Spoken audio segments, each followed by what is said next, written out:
the Provincial Court Family Rules really define the procedure for how the Provincial Court helps families through separation and divorce.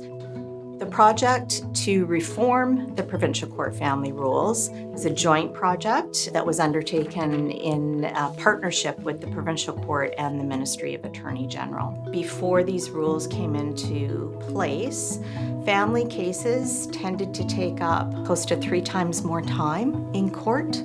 What we did was we went back to the judiciary, we went back to lawyers, we went back to clients, we surveyed people very heavily to see how is this working for you, what needs to change, and we made some changes along the way. We did multiple journey mapping exercises where we really mapped out every element of the process to try and ensure that we were thinking about all possible contingencies or issues that could arise.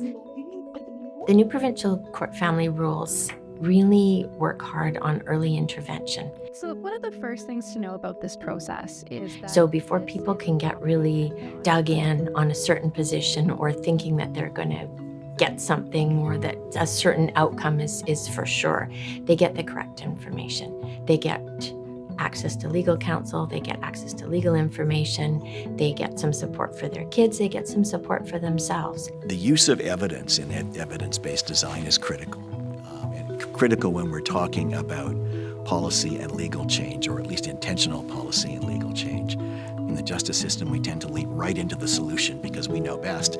This takes us out of that and moves us back and says, no, wait a minute, let's think about defining the problem as it really is and what the root causes of the problem are.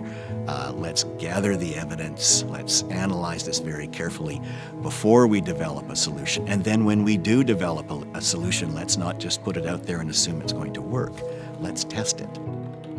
So once we had operated the prototype for a period of time, we had the experience from the continuous improvement approach, but also a formal evaluation. Can you tell me more about In the evaluation period that we did, only about 31% of the people that moved through these services in the system actually proceeded on to court. Where they did proceed on to court, their hearings were shorter. They tended to have more substantive outcomes. The court process that followed also ended up being more streamlined and resulted in families having less time in court. Well, let's definitely take note of that. This team really were nimble, adaptive, responsive, and very focused on our ultimate objective, which was really to make the process better for the families of British Columbia.